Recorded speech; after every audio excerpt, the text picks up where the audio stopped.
ইস্তিগফার পড়লে 25টি পুরস্কার পাবে। আল্লাহ রাব্বুল আলামিন তাকে 25টি বিশেষ পুরস্কার দান করবেন।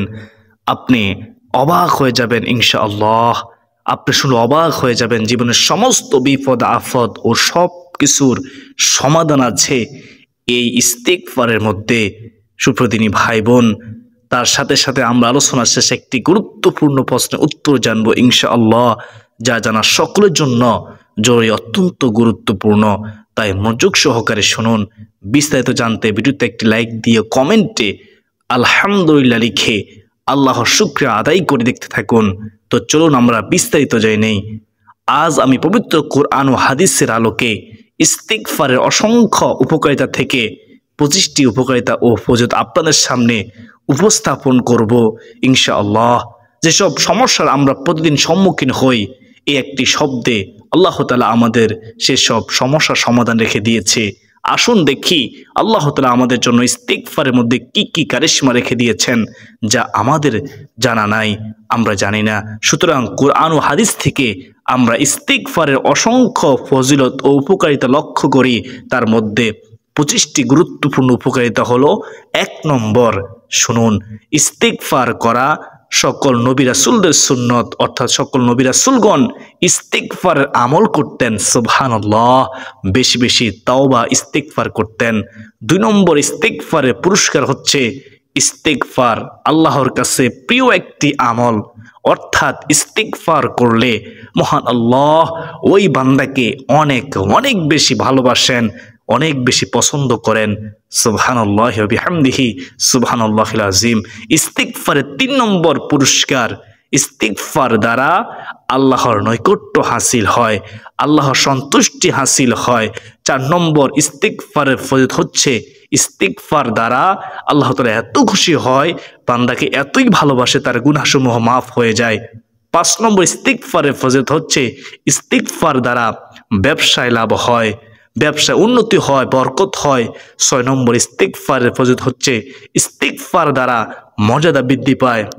প্রিয় দর্শক, 7 নম্বর, ইস্তিগফার পড়ার ফজিলত হচ্ছে ইস্তিগফার দ্বারা আল্লাহর রহমত নাজিল হয়। আল্লাহ তাআলার পক্ষ থেকে বৃষ্টির মতো রহমত নাজিল হয় ওই বান্দার উপর, যেই বান্দা সব সময় ইস্তিগফার করে চোখের পানি ছেড়ে দিয়ে। সহিহ নিয়তে ইস্তিগফার পাঠ করলে মহান আল্লাহ করুণা ও দয়া করবেন। দলিল, কোরআন কারীমে সূরা নিসার 110 নং আয়াতে রয়েছে। আয়াতটি শুনুন, আমি সংক্ষেপে বলতেছি। ওমাই ইয়ামাল সুআন আও ইয়াজলিমু নাফসাহু সুম্মা ইয়াস্তাগফিরিল্লাহা ইয়াজিদিল্লাহা গফুরুর রহিমা। আর যে ব্যক্তি মন্দ কাজ করবে কিংবা নিজের প্রতি জুলুম করবে, তারপর আল্লাহর কাছে ক্ষমা চাইবে, সে আল্লাহকে পাবে ক্ষমাশীল, পরম দয়ালু।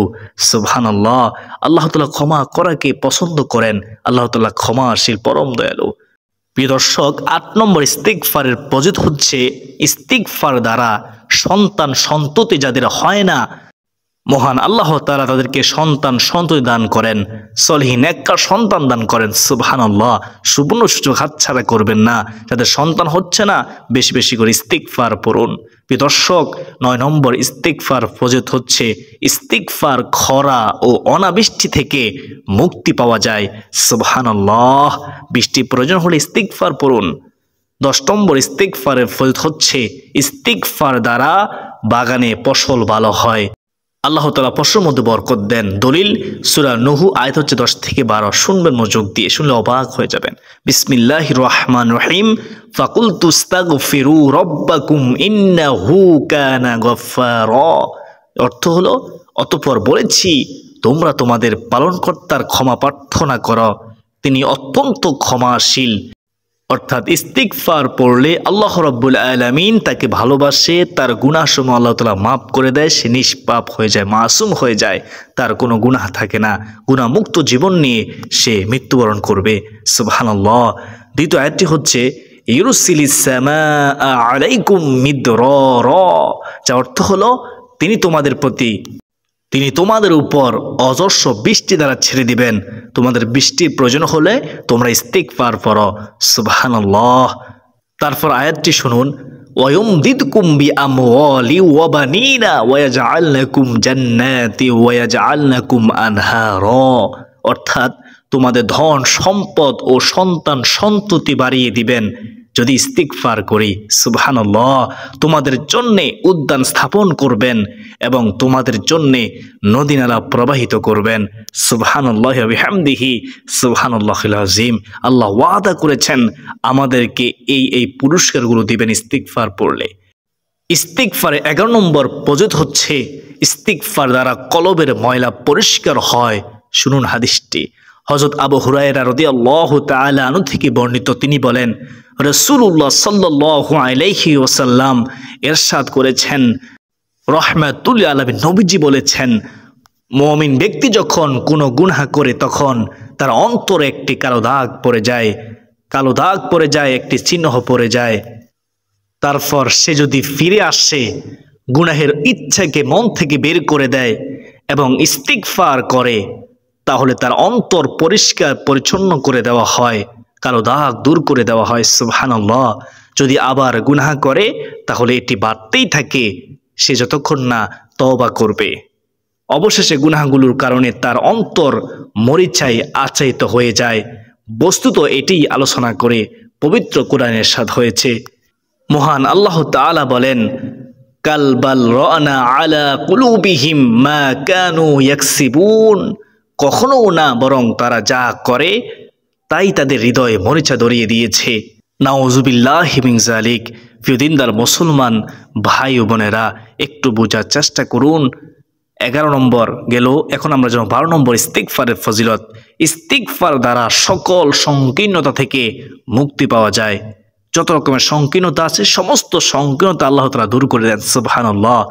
13 নম্বর ইস্তিগফার করার ফজিলত হচ্ছে ইস্তিগফার দ্বারা দুশ্চিন্তা থেকে মুক্তি পাওয়া যায়। 14 নম্বর ইস্তিগফারের ফজিলত হচ্ছে ইস্তিগফার দ্বারা আল্লাহ তাআলা অকল্পনীয় স্থান থেকে, উৎস থেকে রিজিকের ব্যবস্থা করে দেন। হযরত আব্দুল্লাহ ইবনে আব্বাস রাদিয়াল্লাহু তাআলা আনহু থেকে বর্ণিত, তিনি বলেন, প্রিয় নবী রাসূলুল্লাহ সাল্লাল্লাহু আলাইহি ওয়াসাল্লাম ইরশাদ করেছেন, যে ব্যক্তি ইস্তিগফার করাকে সর্বদা গ্রহণ করে আল্লাহ তাআলা তাকে সব সংকীর্ণতার মধ্য থেকে উদ্ধারের পথ বের করে দেন, মুক্তির পথ বের করে দেন, সব দুশ্চিন্তার ক্ষেত্রে মুক্তির পথ বের করে দেন এবং তাকে এমন উৎস থেকে রিজিকের ব্যবস্থা করে দেন যা সে চিন্তাও করেনি, কল্পনাও করেনি। অর্থাৎ গায়বী সাহায্য সে পাবে ইস্তিগফারের আমল করলে সব সময়।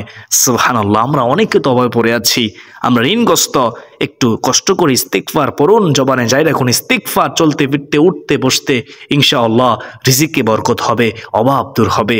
প্রিয় দিনদার মুসলমান ভাই বোনেরা, ইস্তিগফার করার 15 নম্বর ফজিলত হচ্ছে ইস্তিগফার দ্বারা সকল গুনাহসমূহ ক্ষমা হয়ে যায়, মাফ হয়ে যায়। হাদিসটি শুনলেই বুঝবেন।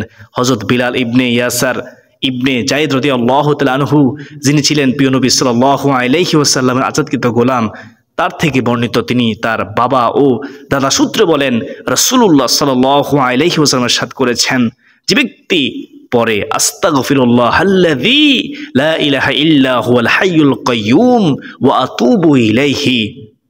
আবার বলতেছি, আস্তাগফিরুল্লাহাল্লাযী লা ইলাহা ইল্লা হুয়াল হাইয়ুল কাইয়্যুম ওয়া আতুবু ইলাইহি। তার সব গুনাহ ক্ষমা করে দেওয়া হয়। নবীজি বলেন, এমনকি ধর্মযুদ্ধ থেকে পলায়নের গুনাহ ক্ষমা করে দেওয়া হয়। তিরমিজি শরীফ ও মিশকাতের মধ্যে হাদিসটি রয়েছে। সুবহানাল্লাহ। ইস্তিগফারের 16 নম্বর ফজিলত হচ্ছে ইস্তিগফারের দ্বারা আল্লাহর আযাবও আসে না। দলিল কোরআনের সূরা আনফালের 33 নম্বর আয়াত। বিসমিল্লাহির রহমানির রহিম। ওয়ামা কানাল্লাহু লিউআযিবাহুম ওয়া আনতা ফীহিম ওয়ামা কানাল্লাহু মুআযিবাহুম ওয়া হুম ইস্তাগফিরুন। অর্থাৎ আর আল্লাহ এমন নন যে তাদেরকে আযাব দেবেন এই অবস্থায় যে তুমি তাদের মাঝে বিদ্যমান, এবং আল্লাহ তাদেরকে আযাব দানকারী নন এমত অবস্থায় যে তারা ক্ষমা প্রার্থনা করছে। সুবহানাল্লাহ। ইস্তিগফার পড়লে আযাব গজব দূর হয়ে যায়। 17 নম্বর ইস্তিগফারের ফজিলত হচ্ছে গুনাহ নামক মারাত্মক রোগের ওষুধ হলো ইস্তিগফার। হাদিসটি শুনুন। হযরত আনাস ইবনে মালিক রাদিয়াল্লাহু তাআলা আনহু থেকে বর্ণিত, তিনি বলেন, প্রিয় নবী সাল্লাল্লাহু আলাইহি ওয়াসাল্লাম ইরশাদ করেছেন, আমি কি তোমাদের জানাবো না তোমাদের রোগ কি এবং তার ওষুধ কি? তোমাদের রোগ হলো গুনাহ, আর ওষুধ হলো তাওবা ইস্তিগফার। বাইহাকি শরীফের হাদিস। ইস্তিগফার 8 নম্বর ফজিলত হচ্ছে ইস্তিগফার শয়তানের বিরুদ্ধে আল্লাহর পক্ষে একটি চ্যালেঞ্জ। হযরত আবু সাইদ খুদরি রাদিয়াল্লাহু তাআলা থেকে বর্ণিত, তিনি বলেন, প্রিয় নবী সাল্লাল্লাহু আলাইহি ওয়াসাল্লাম ইরশাদ করেছেন, ইবলিস বলেছিল, তোমার প্রতাপের শপথ, তোমার বান্দাদের দেহে যতক্ষণ প্রাণ থাকবে ততক্ষণ আমি তাদের বিপদগামী করতে থাকব। জবাবে আল্লাহ তাআলা বলেছিলেন, আমার প্রতাপ ও মহিমার শপথ, তারা যতক্ষণ ক্ষমা চাইতে থাকবে, ইস্তিগফার পড়বে, আমি তাদের ততক্ষণ ক্ষমা করতে থাকবো, মাফ করতে থাকবো। সুবহানাল্লাহ। আহমদ শরীফের হাদিস। শয়তান আমাদেরকে যত ধোঁকা দিক, অসওয়াসা দিক, আমরা তওবা করব, ইস্তিগফার পড়ব ইনশাআল্লাহ। ইস্তিগফার 19 নম্বর ফজিলত হচ্ছে হৃদয়ে আল্লাহর ভয় জাগ্রত হয়, অন্তর আল্লাহর ভয় জাগ্রত হয়। সুবহানাল্লাহ। 20 নম্বর ইস্তিগফারের ফজিলত হচ্ছে নেক কাজ করতে মনে চায়, নামাজ পড়তে মন চাইবে, ইবাদত করতে মন চাইবে, জিকির করতে মন চাইবে, কোরআন তেলাওয়াত করতে মন চাইবে ইস্তিগফারের আমল করলে। সুবহানাল্লাহ। ইস্তিগফার এত বড় কারিশমা। ইস্তিগফার 21 নম্বর ফজিলত হচ্ছে গুনাহের প্রতি ঘৃণা সৃষ্টি হয়। প্রিয় দর্শক, ইস্তিগফারের 22 নম্বর ফজিলত হচ্ছে হৃদয় মন দারুণ প্রফুল্ল থাকে। সুবহানাল্লাহ। ইস্তিগফারের 23 নম্বর ফজিলত হচ্ছে ইবাদতে একাগ্রতা তৈরি হয়, মনোযোগ বৃদ্ধি পায়। সুবহানাল্লাহ। প্রিয় দর্শক, ইস্তিগফারের 24 নম্বর ফজিলত হচ্ছে বিপদ আফত বালা মুসিবত থেকে আল্লাহ তাআলা তাকে হেফাজত করেন। যে ব্যক্তি বেশি বেশি করে ইস্তিগফার পড়বে, ক্ষমা চাইবে। সুবহানাল্লাহ। ইস্তিগফারের 25 নম্বর ফজিলত হচ্ছে ইস্তিগফার করার পর মহান আল্লাহ তাআলা বান্দার দোয়াও কবুল করেন, তার দোয়া ফিরিয়ে দেন না। প্রিয় দর্শক, আস্তাগফিরুল্লাহ প্রতিদিন পাঠ করুন, তবে পড়ার সময় মনে মনে নিজের গুনাহের জন্য লজ্জিত হন। এটা যেন না হয় জবানে ইস্তিগফার করছেন আর মনে মনে গুনাহের খেয়াল চলছে, এটা যেন না হয়, মনে রাখবেন।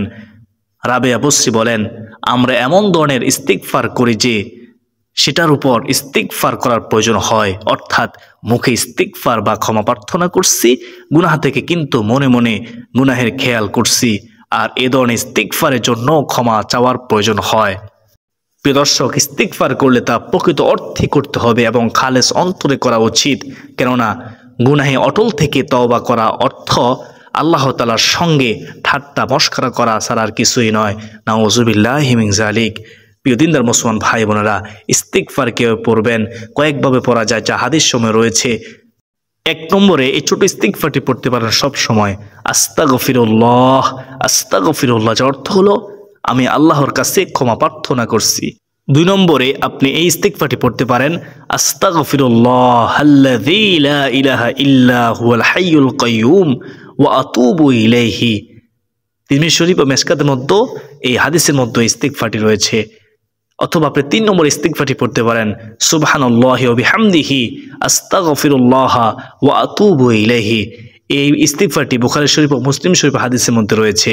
আবার বলতেছি, 3 নম্বর আপনি ইস্তিগফারটিও পড়তে পারেন, সুবহানাল্লাহি ওয়া বিহামদিহি আস্তাগফিরুল্লাহ ওয়া আতুবু ইলাইহি। প্রিয় দর্শক, 4 নম্বর ইস্তিগফারটিও পড়তে পারেন।